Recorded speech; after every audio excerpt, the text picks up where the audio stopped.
As I was about to step out of the house, completely drained of patience, my in-laws spat their final insults at me. So, the useless housekeeper finally decided to leave. You were only here to look after Liam until he got into college. It'll be nice to have more space once this parasite is gone. Their words cut deep, but I had no energy left to fight back. They had spent weeks spreading rumors that my son's wife was cheating, and somehow, the rest of the family believed them. The accusations were so outrageous that they made my blood boil. Yet I had bottled up my anger for far too long. What had I done to deserve this? I had put up with everything because they were my husband's family, but this was the last straw. I threw my belongings into a bag, not bothering to respond, while their voices chased after me, urging me to hurry up and leave. Tears burned at the corners of my eyes, but I refused to break down in front of them. My mind was racing, dark thoughts swirling as I stepped outside.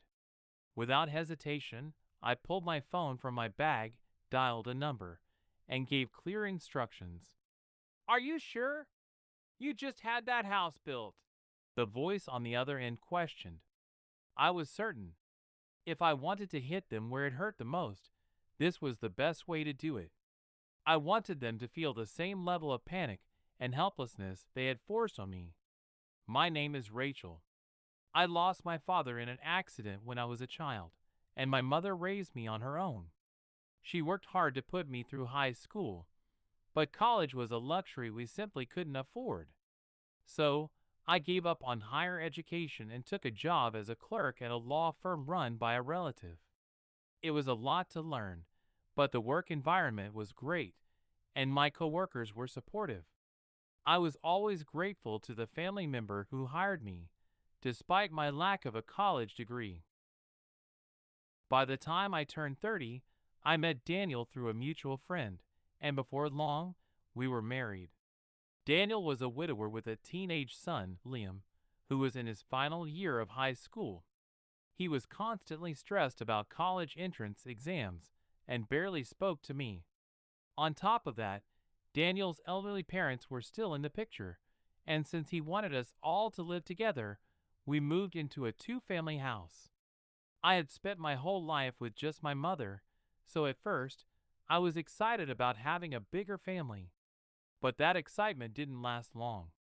From the moment I moved in, the responsibility of running the household fell squarely on my shoulders. I had hoped my in-laws, who were home all day, would help out, but they made it clear that housework was the wife's duty and refused to lift a finger. So, on top of my full-time job, I cooked, cleaned, and did the laundry every single day. You should quit your job and be a proper housewife. That's what makes a woman happy. Exactly. A wife should dedicate herself to her husband and his parents. Working outside the home? That's ridiculous. Day after day, they nagged me, trying to convince me to quit. One evening, I asked Daniel to pick up something on his way home, something we had forgotten. That was enough to send my in-laws into a rage. How dare you make our son run errands? To them, their son was everything, and I was nothing more than a maid. They hated the fact that I worked and wasn't home to serve them 24/7. But no matter how much they insulted me, I wasn't going to quit. My job gave me purpose. It was something I had worked hard for. Oh, please, you're just a high school graduate working as a lowly clerk. Acting like you're important is laughable. Daniel is a hiring professional. You should be supporting him as a housewife. Or is there some reason you insist on working? Seems suspicious to me. Their words were cruel, but I had no intention of backing down. Then one day, I confronted Liam about something that had been bothering me. I placed a bill in front of him, one that showed an unusually high phone charge from the previous month. Care to explain this? I asked, trying to keep my voice steady. It didn't take long to figure out. He had been spending money on in-app purchases for mobile games. So what? I couldn't get the items I wanted. It's not a big deal, he said nonchalantly. I had noticed that he was getting way too into mobile gaming, but I had let it slide, thinking it might be a way for him to blow off steam between study sessions. Clearly, that had been a mistake. Instead of owning up to it, he got defensive, acting like he had done nothing wrong.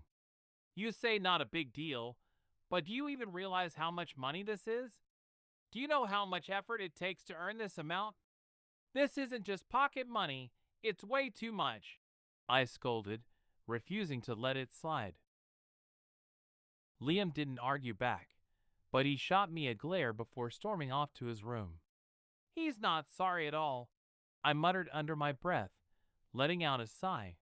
I just wanted him to understand that as a high school student, he shouldn't be recklessly spending his parents' money on things like this. But instead of learning his lesson, Liam ran straight to his grandparents to complain. Hey, Rachel, is it true you scolded Liam? My father-in-law demanded. Yes, because he spent an unreasonable amount of money on mobile games, I replied, trying to stay calm. How dare you lecture our grandson? You're just an outsider. Exactly. That boy is working hard for his exams. Someone like you, with no education, wouldn't understand. Just keep your mouth shut. They were furious that I had dared to discipline their grandson. No matter how much I tried to explain, they wouldn't listen. They just shouted over me, making it clear that my opinion meant nothing in this house. Trying to reason with them was pointless. Emotion had completely overtaken logic, making any kind of discussion impossible. Liam, who had been standing in the hallway, watching the whole thing unfold, let out a mocking laugh as I stood there, getting scolded. I'm sorry. I'll be more mindful from now on. I forced the words out, my voice hollow.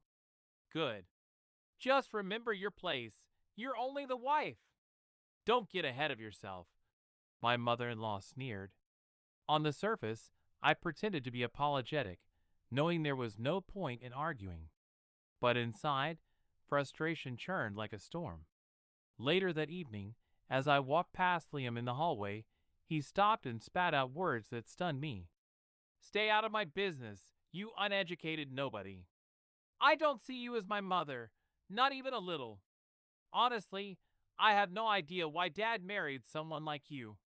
With that, he turned and walked away, leaving me frozen in place. There wasn't a single person in this house who saw me as part of the family. Not one. Why did they treat me like this? Maybe it was because I was raised by a single mother.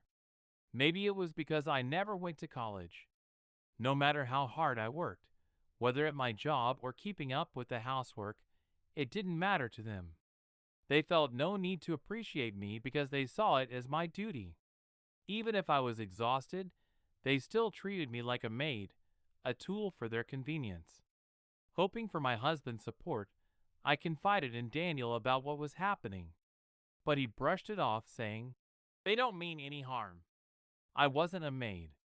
I wasn't some object to be used and discarded. But I had clung to the hope that, someday, they would see me as a person. That hope shattered completely. Then, one day, something happened that changed everything. We received word that Daniel had been in a work accident and would need to stay in the hospital for a week. My heart clenched with worry, but before I could even process the situation, my in-laws were already talking. Thank goodness, he'll be okay. He's got workers' compensation, right? He's a high-ranking employee. He'll get paid. We don't have to stress over it. Even though they were concerned about their son, their real fear was the possibility of losing his income. But the moment they reassured themselves about the compensation, their attitude shifted. That's when they started rationing the electricity and gas. No unnecessary spending, they declared, cutting back on anything they deemed wasteful. If they thought I was using even a little more than necessary, they would shut off the utilities without a word. And the worst part? The shower. How long are you planning to run that water? What a waste! Don't act so spoiled, you parasite. After coming home from work, drained and exhausted, all I wanted was a hot shower to wash away the fatigue. But they limited my time to 5 minutes. If I went even a second over, they would pound on the door, screaming at me to get out immediately. There was no way to relax, no way to unwind. It felt like I was under constant surveillance. And it didn't stop there. Everything I used was scrutinized. My meals, my toiletries, even the most basic necessities were monitored by my in-laws, who continued their selfish, insensitive behavior. While I was at work, they had no problem barging into my room under the pretense of checking for unnecessary spending. They went through my things like they had every right to, and one day they found my old planner. When I came home that evening, they were waiting for me, holding it up like evidence in a trial. "What's this?" my father-in-law demanded, waving the planner in my face. My stomach dropped. "Why were you going through my things? Give that back!" I snapped, reaching for it. My father-in-law twisted his expression into a smirk. "Why so nervous? Looks suspicious to me." Then his eyes landed on a name written in the schedule. "Blake? Who's this? You're cheating, aren't you?" I frowned, confused for a moment. Then it clicked. The name Blake was in there, sure, but that was the director of the law firm where I worked. It was a simple note about dinner with a supervisor, nothing more. "It's not what you think," I tried to explain. "Blake is my boss. There's nothing inappropriate about it." But they had already made up their minds. "A likely story. You're having an affair, aren't you?" They weren't interested in the truth. They had been waiting for an excuse to attack me, and this was the perfect opportunity. From that moment on, they branded me as an adulteress. Every day, they hurled accusations at me. Liam, of course, believed them without question. He joined in, throwing cruel words my way. During Daniel's hospitalization, my already fragile position in the family collapsed entirely. Things had already hit rock bottom, and I knew that even after Daniel came home from the hospital, nothing would change. What my in-laws and Liam didn't realize, however, was that the reason for Daniel's hospitalization was beyond absurd. A few days later, Liam's efforts finally paid off. He got accepted into his first-choice university. But of course, no one bothered to tell me. I only found out much later, and even then, in the most unbelievable way possible. My in-laws had deliberately kept me in the dark, using it as another opportunity to torment me. "What are you standing around for? I told you today is Liam's celebration party." I had just gotten home from work when I was hit with the sight of a house full of relatives, all gathered for the occasion. "What's going on?" I asked, confused. "Everyone's waiting. Hurry up and start cooking," my mother-in-law barked, as if it were the most natural thing in the world. That was the moment I finally realized what was happening. Liam's university acceptance was being celebrated, and I had been purposefully kept out of the loop. Now, with no warning, I was expected to prepare a feast for everyone. There wasn't even a moment for me to catch my breath. "See? I told you she's a useless wife. If we had known she was like this, we never would have let our son marry her. She's always so strict with Liam, just because he's her stepchild. What a terrible woman. She should just get a divorce already." As I frantically cooked, my in-laws continued tearing me down in front of all the relatives. It was clear now. This whole setup was designed to humiliate me. They wanted me to be overwhelmed, to struggle, so they could have an audience while they mocked me. It was so petty and ridiculous that I couldn't even feel angry anymore. I was just astounded by how low they would go. And they weren't done yet. "Not only that, but she's cheating on our son. She keeps denying it, but we'll catch her eventually. And when we do, she's out of this house for good." The lies they had been spreading were now fully planted in the relatives' minds. As I stood there, gripping a kitchen knife, my suppressed frustration boiled over. What had I done to deserve this? I had put up with it all because they were my husband's family. But this was the final straw. Once the party was over and the guests had gone home, I turned to my in-laws and spoke with a calmness that even surprised me. I understand. Since you clearly don't want such an incompetent wife, I'll start making arrangements to leave. My mother-in-law's face lit up with delight. Oh, so you finally came to your senses? Her smugness was almost unbearable. So, the useless housekeeper has finally decided to leave, she continued, laughing. Now that Liam's accepted into college, we don't need you anymore. Thanks for your work up until now. You were only here to take care of Liam until he got into college. Now that the parasite is gone, we'll finally have more space. Did you really think someone with just a high school education could ever be part of our family? The two of them burst into laughter, their faces twisted with pure spite. And in that moment, I saw them clearly. They would never change. I had nothing left to say. That's enough. Thank you for everything, I said, my voice empty. Without another word, I turned and started packing. Behind me, their voices rang out, urging me to hurry up and get out. My chest felt tight, my throat burned, but I refused to let them see me cry. With just the bare essentials in my bag, I stepped outside, hailed a taxi, and gave the driver my destination. I figured I'd stay at a hotel for now. But as I sat in that car, gripping my bag, a dark thought took hold. I pulled out my phone, scrolled through my contacts, and dialed a number without hesitation. It was a real estate company. I want to sell the house and the land, I said firmly. Are you sure? That house was just built for two families to live together. The agent on the other end responded, clearly surprised. I'm sure, I confirmed. Anyone would say this was a crazy move. But after everything I had endured, I couldn't just leave quietly. If they wanted me gone, then fine. But I wasn't going to leave them unscathed. I knew exactly what would cause them the most panic. The next morning, my phone rang. The moment I answered, my mother-in-law's furious voice exploded through the speaker. What the hell is this? Explain yourself right now. She was seething. I could practically see her face turning red with rage. A representative from the real estate company must have paid them a visit. That meant they had just found out that the house, the one they thought they had control over, was being sold.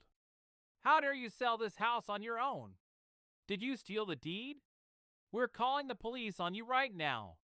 I leaned back, a smirk forming on my lips. Now they were the ones scrambling. And this was only the beginning. Be prepared, my mother-in-law screeched over the phone, her voice filled with rage. She and my father-in-law were throwing every insult they could think of, calling me a thief, a liar, a criminal. But the truth was, they had no idea what they were talking about. I didn't steal anything, I said calmly. The land and house are legally registered in my name. I covered all the construction costs, too. There was silence for a moment before my in-laws burst into laughter. Stop making things up. Someone like you, a mere high school graduate, could never afford a house like this. You're lying. You don't have that kind of money. If you don't believe me, why don't you ask the real estate agent yourself? I suggested, unbothered. And so they did. Yes, the agent confirmed, speaking firmly. This property is officially registered under Rachel's name. At that moment, my in-laws' expression shifted from arrogance to sheer disbelief. Their brains struggled to process the truth. Lies. You must be in on this too. My father-in-law sputtered. You won't get away with fraud. Our son is an elite employee. He built this house in his name. Is that so? I said, shaking my head. Then tell me, how exactly did he pay for it? For the first time, the cracks in their delusion started to show. Because the truth was, while Daniel left for work every morning in a crisp suit, acting like the successful businessman they believed him to be, he had actually been fired from his job over a year ago. The reason? A woman. Actually, multiple women. Daniel had been caught having affairs with several younger female employees at his company.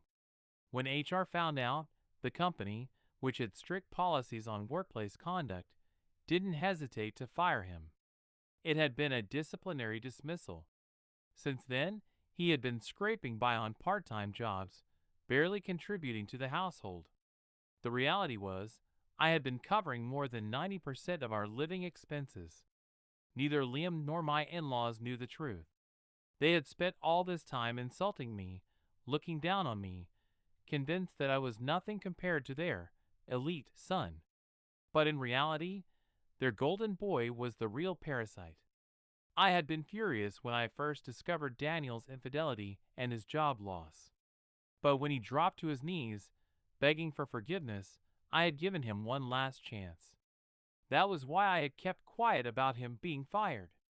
But now, that silence had backfired. My in-laws had convinced themselves I was just some brainless woman who had latched onto their successful son. "You're lying," my mother-in-law snapped. "There's no way someone with just a high school education could afford all this." I sighed. This conversation was going nowhere. "I'll send you the documents," I said. "You'll understand when you see them." "Documents? What documents?" my father-in-law demanded. "You'll figure it out soon enough," I replied before hanging up. Later, I mailed them an official eviction notice, along with my business card. On it, in clear bold letters, was my name. Underneath was my job title, attorney at law. Yes, a lawyer. While I hadn't been able to afford university, I had taken an alternative route, passing the preliminary exam while working at the law firm.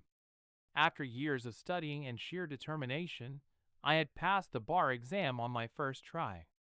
The moment my in-laws saw the business card, my phone rang again. "This must be fake," my mother-in-law shrieked. "Anyone can print a business card. You're just trying to trick us, you adulteress." "Ask Edward yourself if you don't believe me," I said coolly. And with that, they decided to head straight to the hospital. They were waiting outside when I arrived, arms crossed, their expressions smug. "Now your lies will finally be exposed," my father-in-law declared. I ignored them and walked straight into Daniel's hospital room. But the moment I stepped inside, I froze. There, right in front of me, was Daniel, his arms wrapped around a young woman, his lips pressed against hers. My in-laws, who had stormed in right behind me, saw everything. "Oh," Daniel muttered, finally noticing his unexpected audience. What are you all doing here?" Panicked, he quickly shoved the woman away. She scowled, clearly annoyed, before storming out of the room without looking back. I turned to my in-laws, my expression blank. "You accuse me of cheating," I said, my voice steady. "But what about your own son?" Their faces twisted in horror. This was the moment everything came crashing down. The moment I said it, my in-laws turned pale. I had known about Daniel's cheating for a while. In fact, I had hired a private investigator to dig into his activities. Now was the perfect time to lay it all out. I reached into my bag, pulled out the investigator's report, and placed it right in front of them. Daniel had told them his injury, a broken leg that required a week in the hospital, was the result of an accident at work. But the truth? It was even more pathetic. He had been on a date with his mistress when he stepped into a drain while trying to avoid stepping in dog poop. That was how he broke his leg. "So," I said, my voice sharp, "do you believe me now? Your precious son isn't just unemployed, he's a cheater."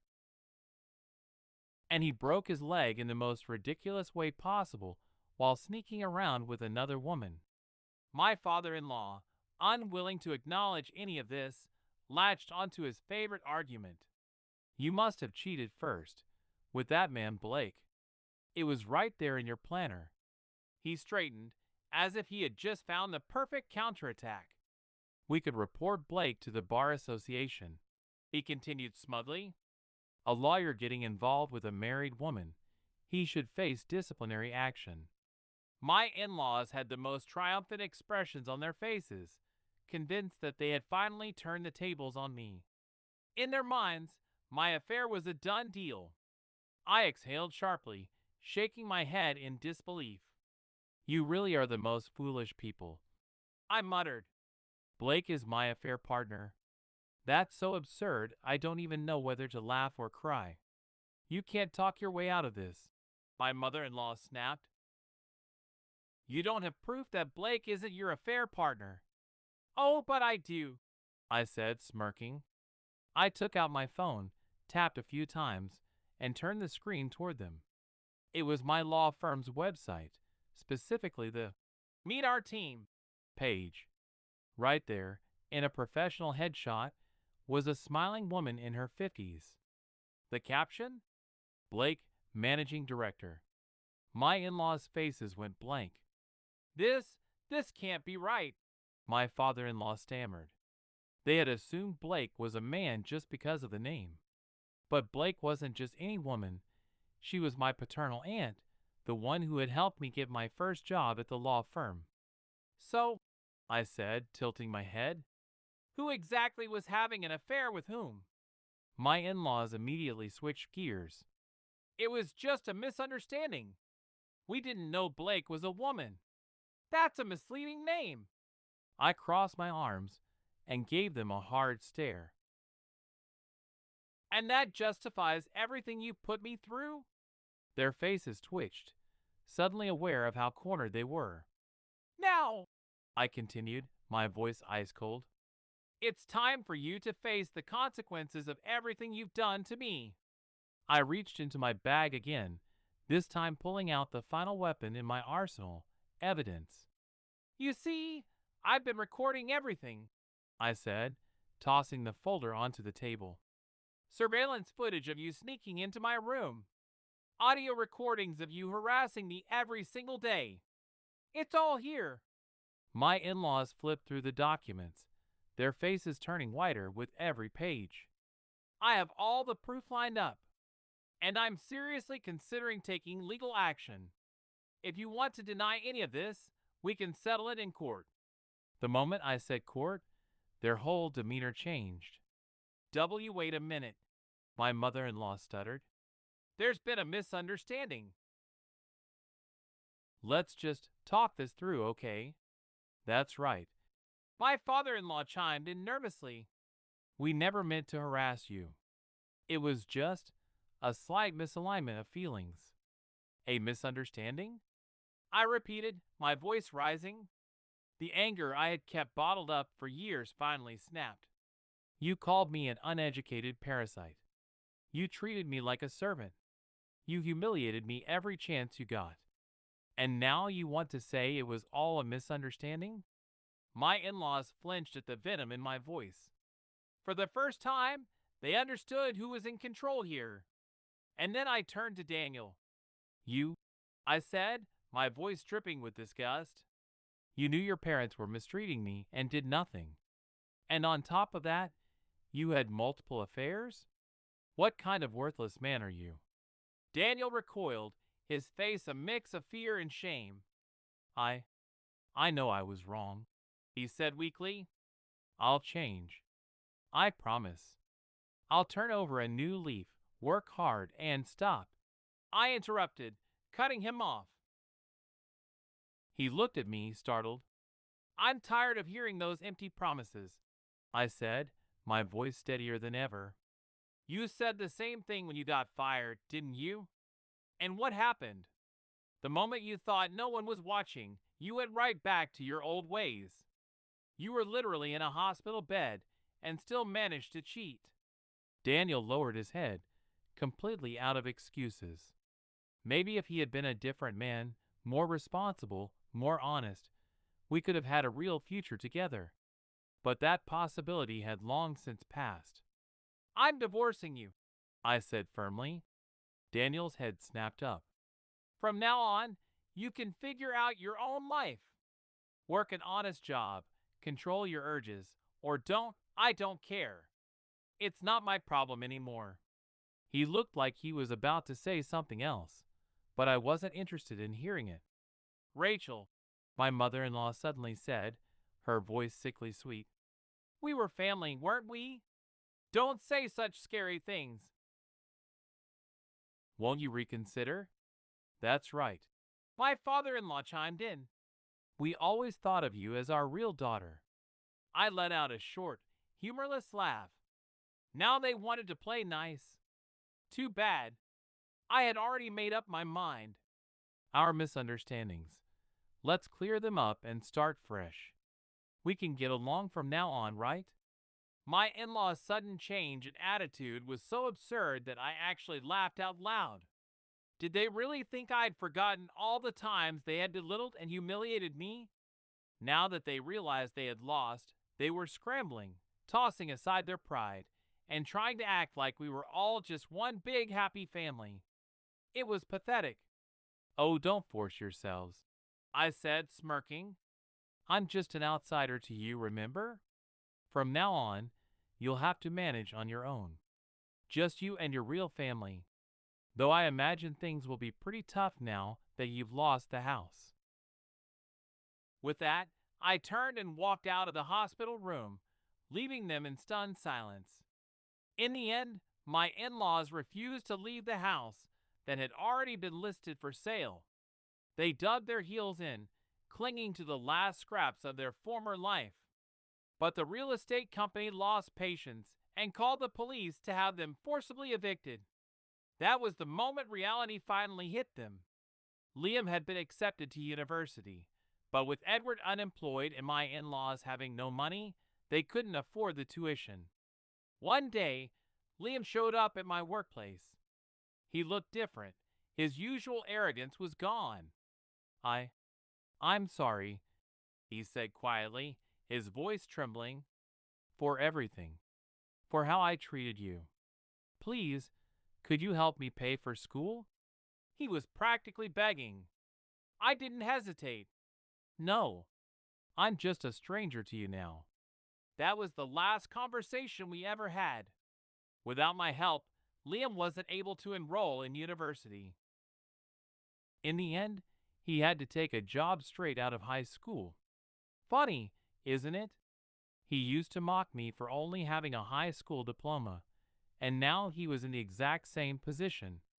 But maybe this was exactly what he needed. Unlike his grandparents and father, Liam still had time to change.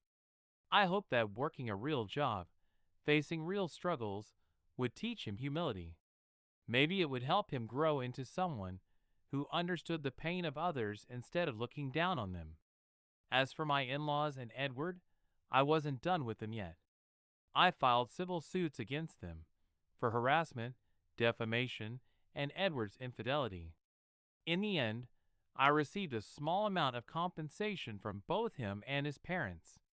It wasn't much, but it was enough to serve as a final slap in the face. After everything fell apart, they had no choice but to move into a small public housing unit. Edward, who once walked around like he was the king of the world, had to take a low-paying job just to survive. Even his elderly parents were forced to find work, something they had never imagined doing. Liam ended up working in a small factory.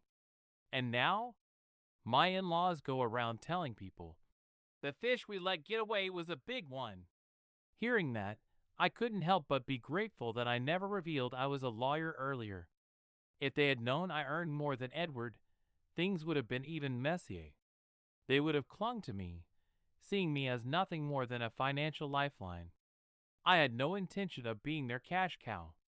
Once my divorce was finalized, I used the money from selling the house and land to move into my own apartment. It's spacious, perfect for just me, and decorated exactly to my taste. After years of living under the oppressive atmosphere of my in-laws' house, this place feels like freedom. For the first time in years, I can finally breathe. Looking back, those days of mistreatment and betrayal were some of the hardest of my life. But I fought back. I refused to let them break me. And because of that, I'm here now, standing on my own, stronger than ever. Now, as a lawyer, I want to help others who have been oppressed, just like I once was. They mocked me. They underestimated me. But in the end, I won. And I'll never let anyone take that away from me.